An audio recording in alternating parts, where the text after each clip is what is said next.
Hey everyone, welcome to this crash course lecture on using your command line. Before we install anything, including Python, it's actually really important to have a very quick overview of how to work at your command line. And the command line basically allows you to programmatically move through your computer's directories. That way, you can run Python scripts at your command line.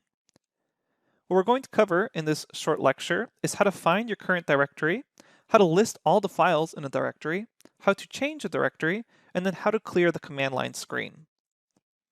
Something you need to understand though is that the commands are going to be slightly different depending on what your operating system is. So for macOS and Linux users, go ahead and jump to this time in the video in order to go through your set of instructions. If you're a Windows user, go ahead and jump to this time stamp at the video to jump to your specific instructions. And then once you've gone through your command line crash course, go ahead and move on to the next lecture. Again, this is just because the commands are slightly different for Linux and macOS users versus Windows users. Okay, go ahead and jump to the correct timestamp and we'll meet back there. All right, so let's go over the Windows command line operations. At your computer, to find the command prompt, all you need to do is search for the term CMD, and you should be able to find command prompt as the best match. If command prompt doesn't show up when you search CMD, instead just search for the whole phrase, command prompt, and then you should see command prompt desktop app. Once you've opened up your command prompt, you should see something that looks like this. Let's start off by finding out where are we currently located. Basically, what's our current directory? I can use the command line to interact with my computer, but to actually perform those interactions, I need to know where I'm at on my computer. You can think of this as basically programmatically moving around through files and folders on your computer. You can type out CD, hit enter, and this will report back your current directory. Now you'll notice the command prompt actually basically gives you the file path of where you already are, but sometimes if the file path is really long or you're dealing with more complex things like virtual environments or installations, it's always a good idea to check your current directory by typing CD. Sometimes things like the Anaconda prompt will have other directories in parentheses. You can always confirm your current directory by typing out CD, hit enter, and that reports back where you are. So I can see right now I'm under this particular user's folder. If I wanted to figure out what all the files and folders located in my current directory were or are, I can type dir, hit enter, and that reports back the contents of my directory. I can see here that there's the desktop, documents, downloads, as well as some hidden files denoted by starting with a dot.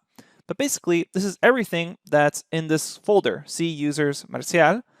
I can scroll down, see CSV files, pictures. Now let's imagine I wanted to actually move into one of these subfolders. What I can do is type CD and then the name of that folder. For example, if I wanted to change directories to my desktop location, I can type CD, change directory, space, and then desktop, hit enter, and now I'm at my desktop, and I can type CD to confirm that I'm at my desktop. If I want to go back up a directory, all I need to do is type CD, space, dot, dot, or period, period, hit enter, and now I've moved back up a directory.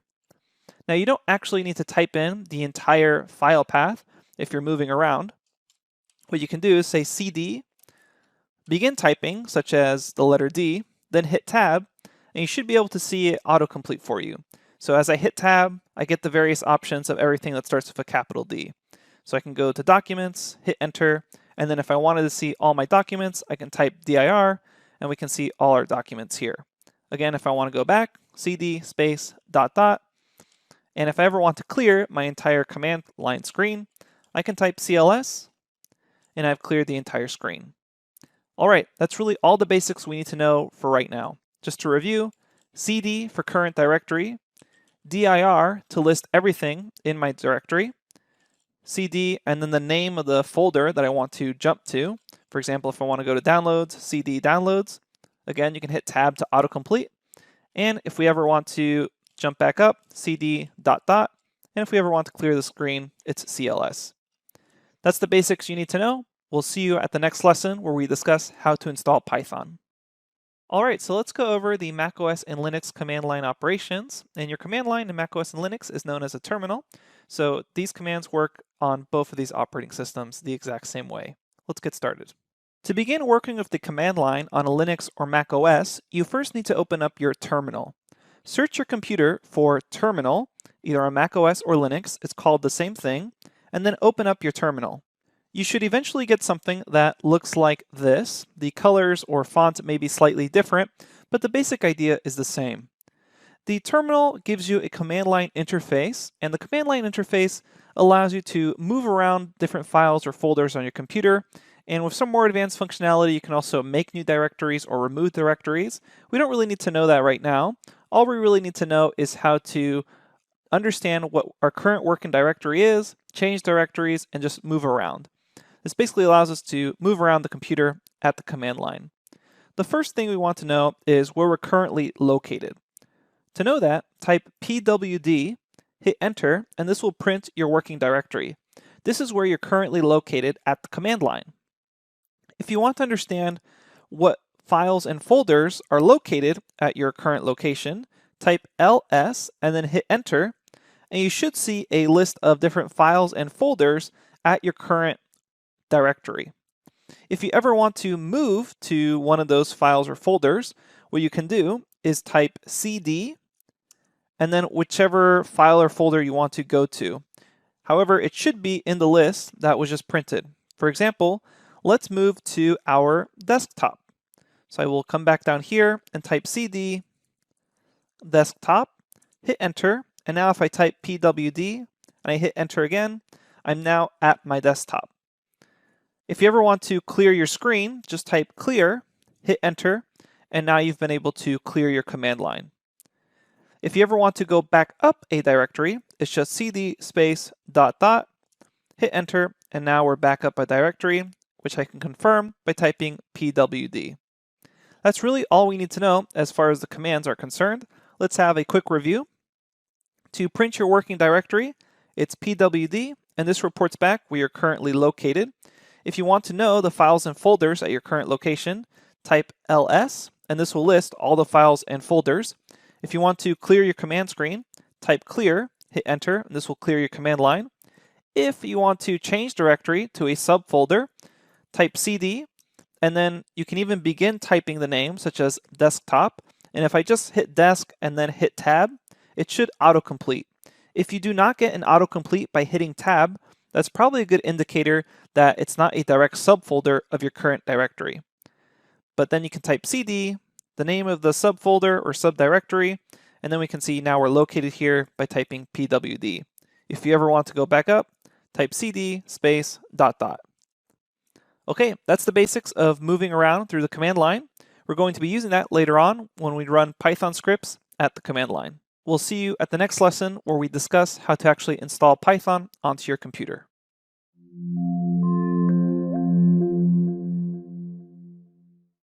Welcome back, everyone. In this lecture, we're going to briefly discuss Python and its advantages in an overview, and then we'll show you how to install Python onto your computer.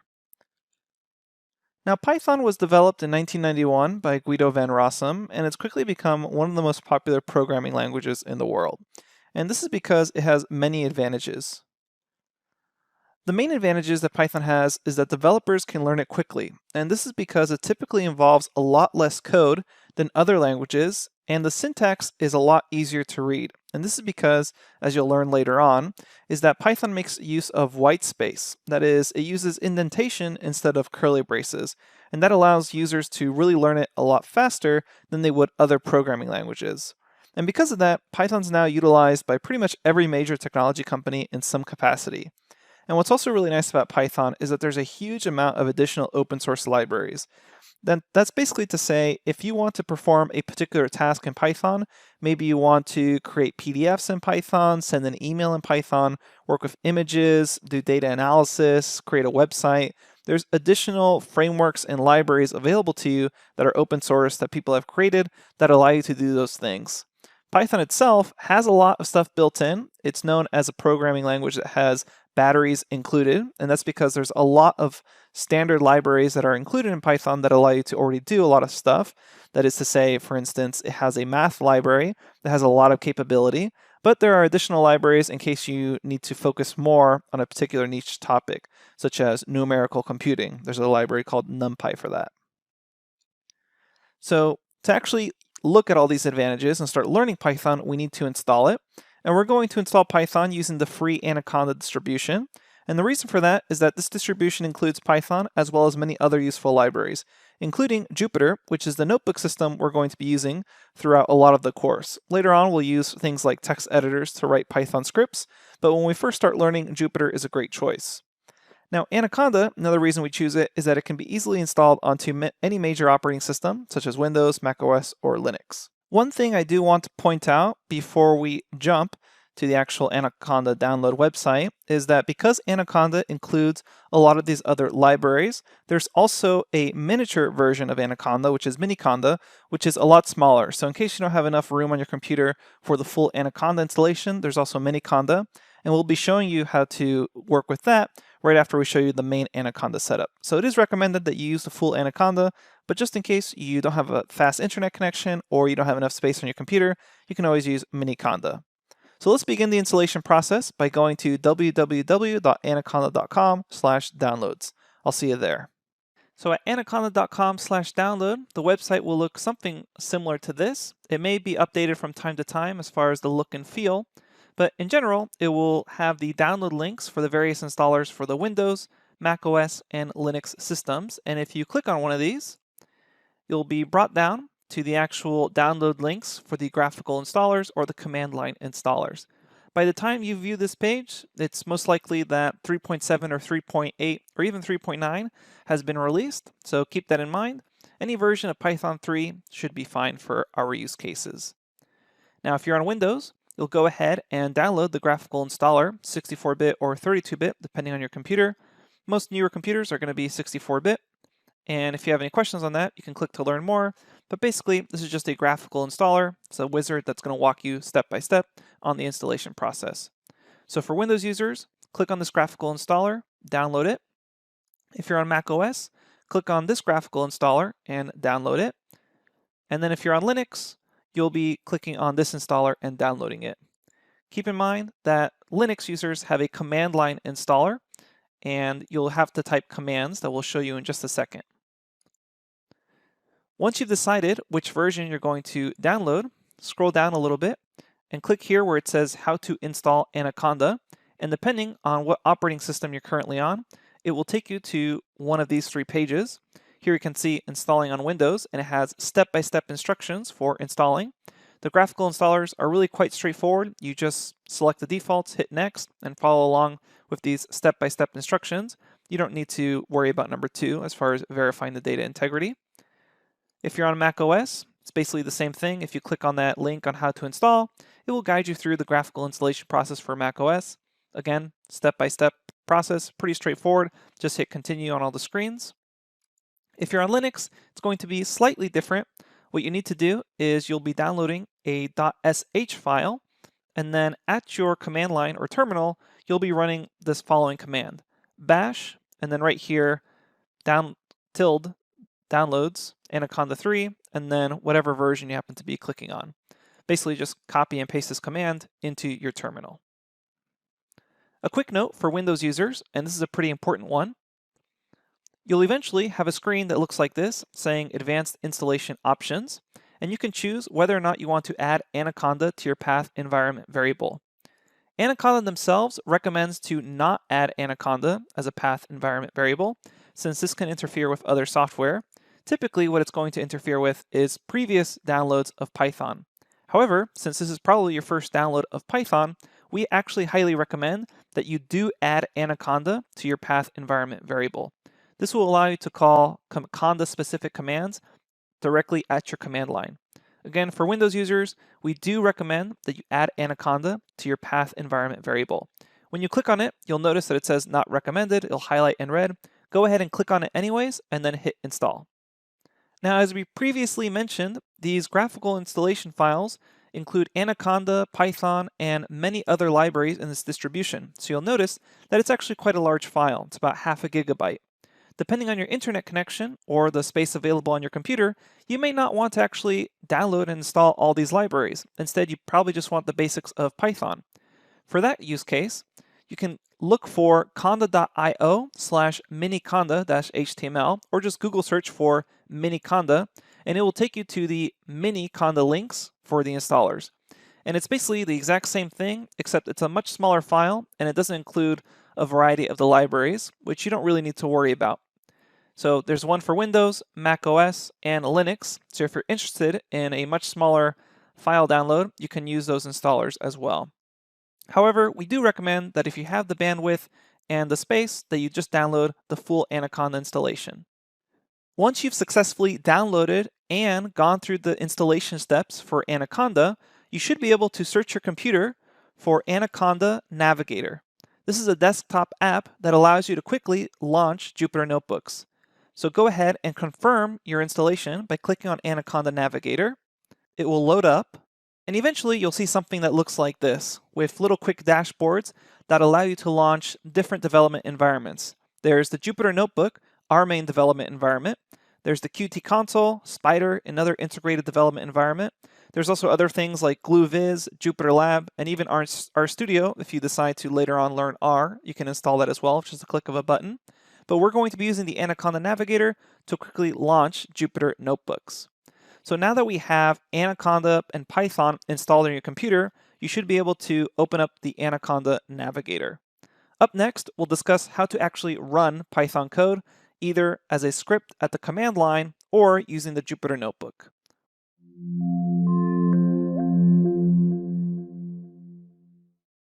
Welcome back, everyone. By now, we've learned about the command line basics, and we also have installed Python onto our computer. It's time to actually run our first piece of Python code. Before we do that, I want to discuss the several different ways you can run Python code and the various options there are for developing environments for Python.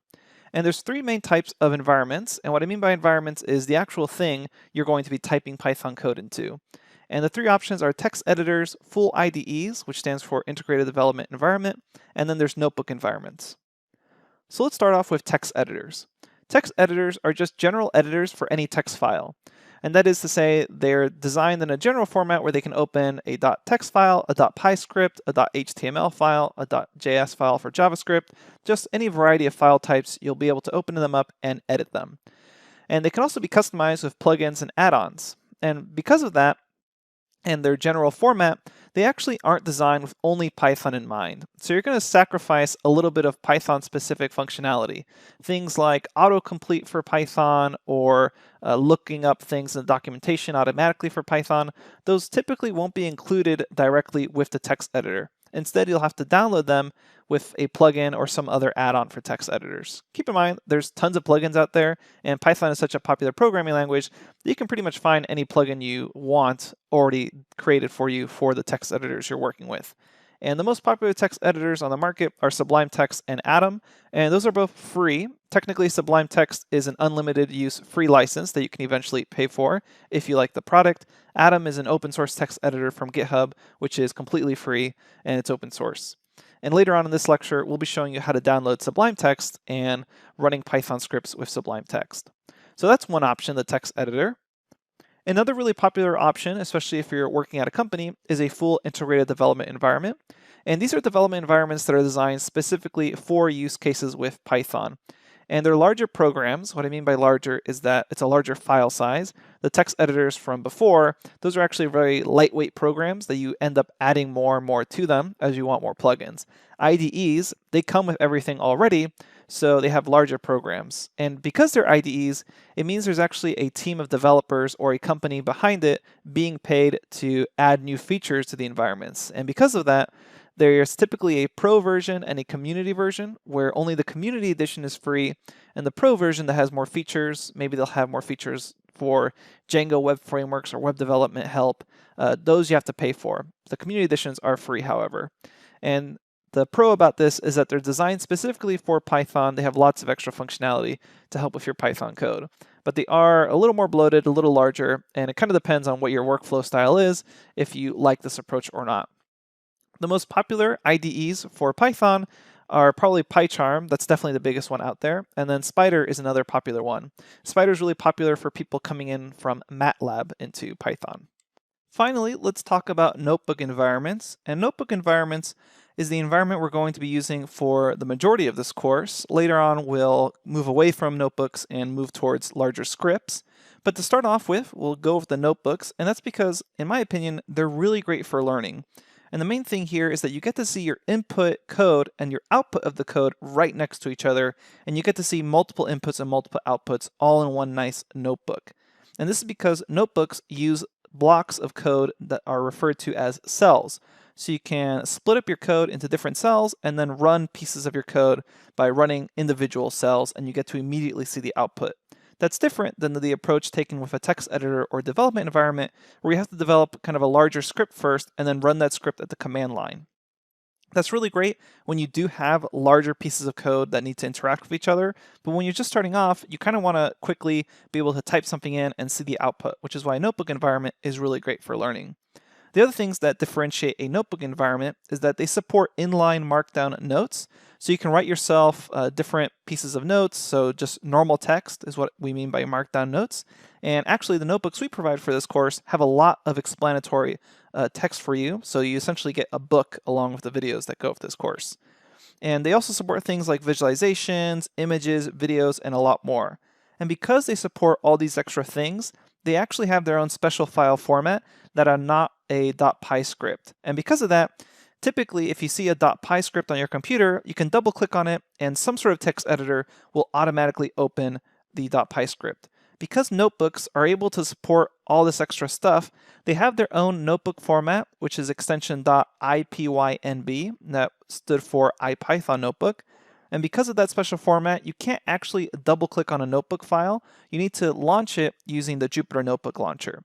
So the Jupyter Notebook is pretty much the most popular, and it's almost the only notebook environment for Python because of how popular it is. But it's getting more and more popular, especially in fields of data science and machine learning, because you can see visualizations and your code input right next to the output. So we're going to be using that at first to start learning.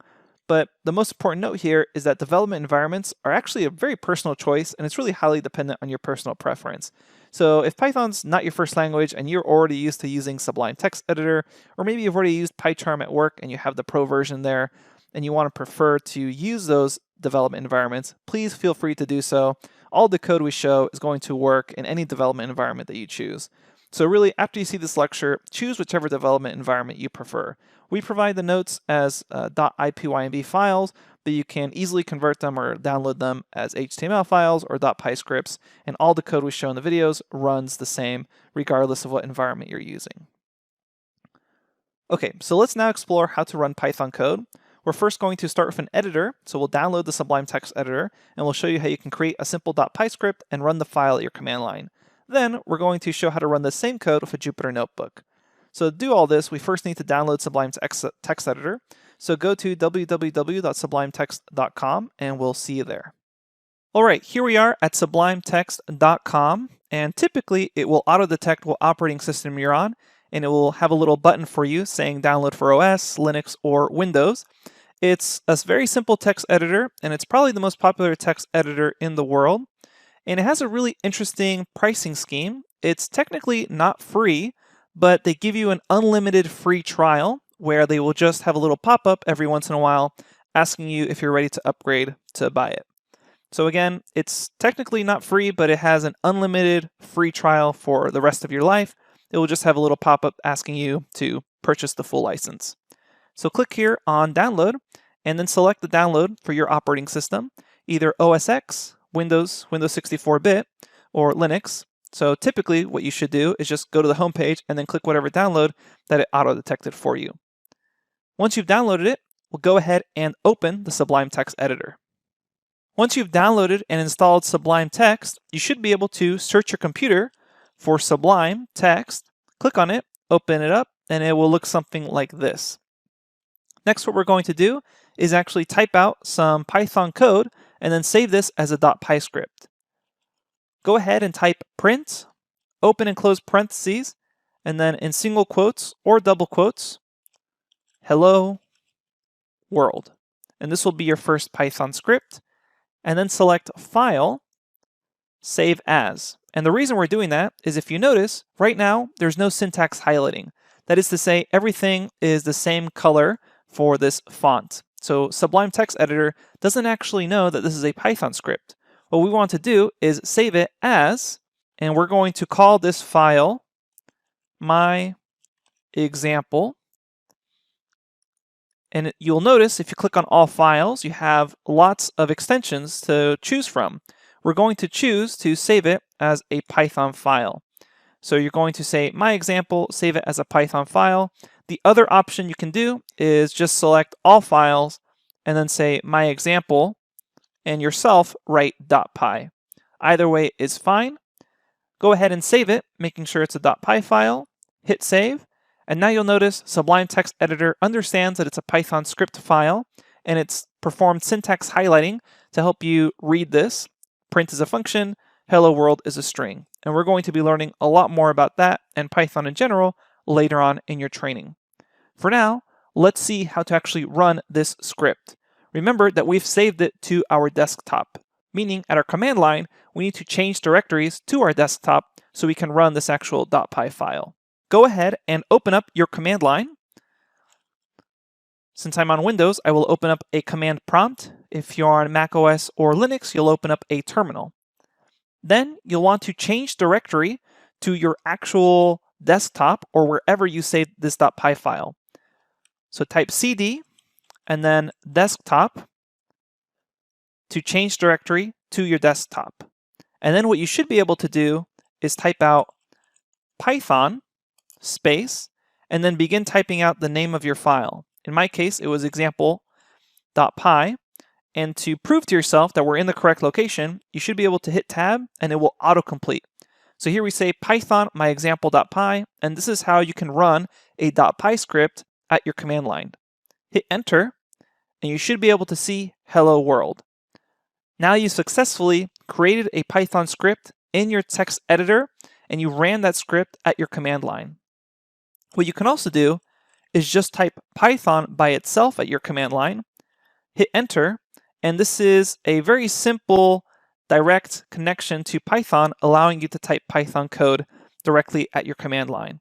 We won't really be using this throughout your training because it's only one line at a time, and eventually we'll be using and learning about writing more than one line at a time for code, but you can also just check it out, type print hello,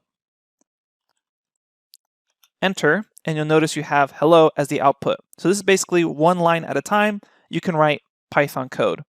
Then we can type quit, open and close parentheses, hit enter, and we've quit out of the Python interpreter. All right, so we just learned how to actually run a Python script at your command line. Now let's explore the Jupyter Notebook environment and see how that works. To do so, we'll go to our Anaconda Navigator. So search your computer for Anaconda Navigator, open that up, and then once you've done that, go ahead and launch the Jupyter Notebook.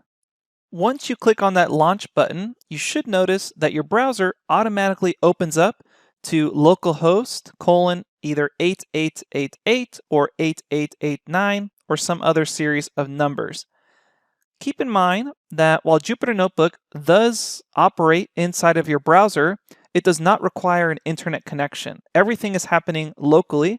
There's no internet connection between Jupyter and some other server somewhere. It just happens to open up and operate in your browser as a convenient graphical interface for you to program in.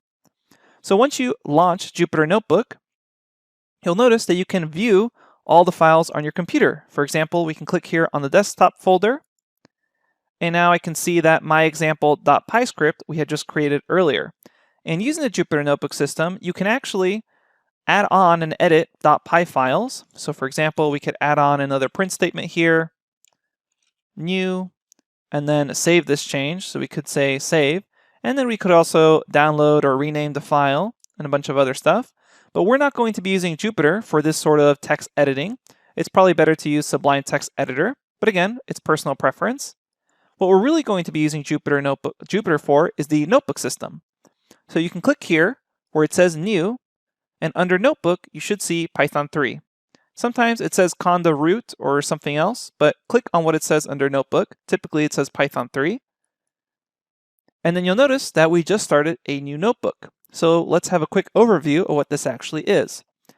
Here it says Untitled, and that's because this notebook that we just created doesn't actually have a title. And if we click back here to this other tab, you'll notice we just created an untitled.ipynb file, That stands for IPython notebook file. Jupyter notebooks used to be called IPython notebooks, so they kept the file extension name. And if we want to change this name, all we have to do is go back to this tab, select Untitled, and give our notebook a new name. So we will say my first notebook, hit enter, and we've renamed the notebook as well as the actual file. You'll notice now it says my first notebook.ipython notebook extension.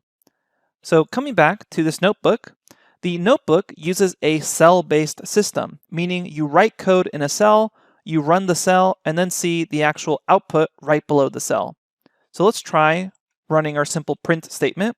Inside of a cell, type print, open close parentheses, hello, and you'll notice that Jupyter auto-completes some things for you, such as quotes or parentheses. And then we can run this cell. So you can click here on the run button, and it will run this cell, and you will see the output directly below.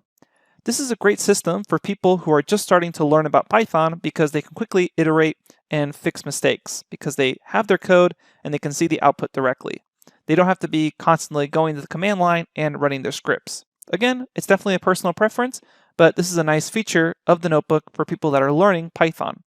And you'll notice that we automatically create another cell below, which you can type more Python code in. For example, print new. And if you don't want to have to click that run button every time, all you have to do is do Shift Enter, and that will run a cell. Again, that's Shift Enter to run a cell. If you just hit Enter by itself, you'll just create more new lines. So it's Shift Enter to run a cell. There's lots of other useful hotkeys where you can click on Help and then hit Keyboard Shortcuts, and it will list all the keyboard shortcuts. The most useful ones we'll be teaching you later on, but you can always explore that yourself. Now, we also discussed that the notebook system can actually hold Markdown text. That is just normal text that is not code that you can just use for yourself to type out notes as you're learning throughout this bootcamp. So if you click on a cell, you'll notice here it says code, and that's because this is currently a Python code cell. If you want to make it into just a normal Markdown cell, select from this dropdown Markdown, and now this is no longer a code cell, it's just a cell that will just have normal text in it. And you'll notice that it no longer has this in right in front of the cell, so that also indicates that it's just for normal text. So here you can write yourself just notes that will help you understand, and if you do Shift Enter, it will then display them as just a normal text. So again, this is no longer code, it's just text for yourself. And a lot of the notebooks we provide throughout your training will have Markdown text as explanation. And if you ever want to write another code cell, you can just hit on a cell and then make sure that it's selected code. And you should be able to print whatever you want here. Shift Enter to run it, and that's the very basics. We'll be talking a lot more about notebooks later on throughout your training, but that's really the basics. The last thing I want to note is that this special extension of the notebook file, this .ipynb, means that you actually can't double click on this file on your computer and expect it to open. So let me show you what I mean by that very quickly. You'll notice that if I come to my desktop, I can see here my example.py, and if I double click on this, it will actually open up in whatever default program I have for it, typically Sublime Text editor or whatever other editors you have on your computer.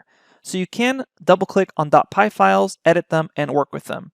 However, if you try double clicking on a .ipynb file, you'll end up getting something asking you, how do you want to open this file? Or it will just kind of open up and you'll just see a bunch of scrambled code. That means that you can only open these special notebook files through the Jupyter Notebook system. So you'll have to open up Anaconda Navigator, launch a Jupyter Notebook, and then actually find it throughout your computer and click on it. All right, that's the very basics of running Python code. It's time to actually learn Python.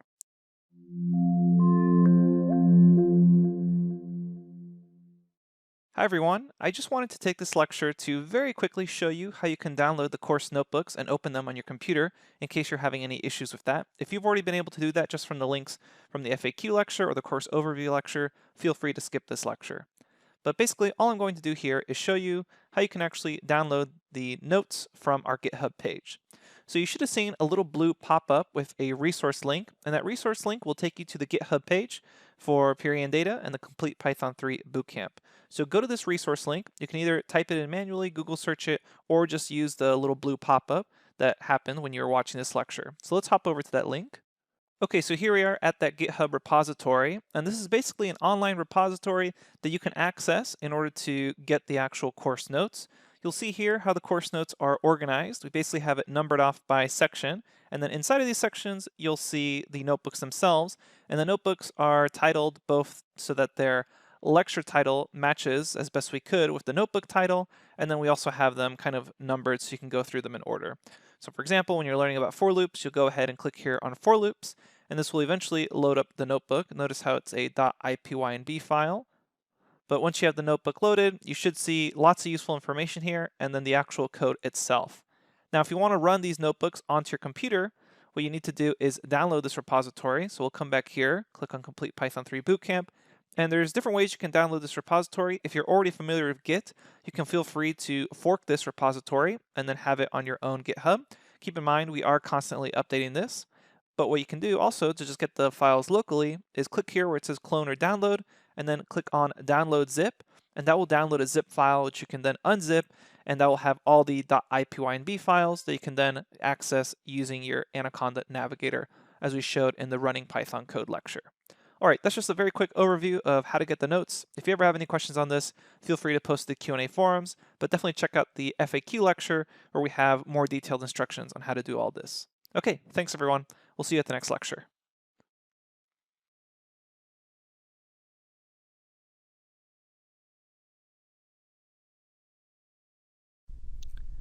Hello everyone, and welcome to the Git and GitHub overview lecture. So in this lecture, we'll just get a quick overview on Git and GitHub in general. So what is Git, G-I-T? Git is a free and open source distributed version control system, and it can handle everything from just a small project to a really large one pretty well. So you can go ahead and go to git-scm.com to learn more about Git, and you can try it in your browser for free by clicking this Try Git link on the Git page here. And it'll take you to this link at try.github.io, and it'll teach you Git pretty quickly in your browser. So it's actually a really useful tool. So what kind of companies are using Git, this version control system? Pretty much all major companies, such as Google, Facebook, Microsoft, Twitter, LinkedIn, etc. There's a whole list of companies. Many companies use Git. And you might be wondering, what's the difference between Git and GitHub? So GitHub is a web page where you can publish your Git repositories and collaborate with other people. So as I mentioned before, Git's a version control system. So it basically has a series of snapshots of your code, which are known as commits. And as you see the path of the snapshots, you can check what order they're created in. So can you use Git without GitHub is another question people ask. And yes, so Git runs locally if you don't use GitHub. An alternative to GitHub might be using Git with your files and then hosting them on Dropbox. But GitHub is the de facto and most popular streamlined service that's designed especially for Git. So I encourage you to make your own GitHub account and check it out. I have my own GitHub account, and that's where I commit the repositories for the notebooks, and that's how you're able to view them. It's because I'm pushing them to GitHub.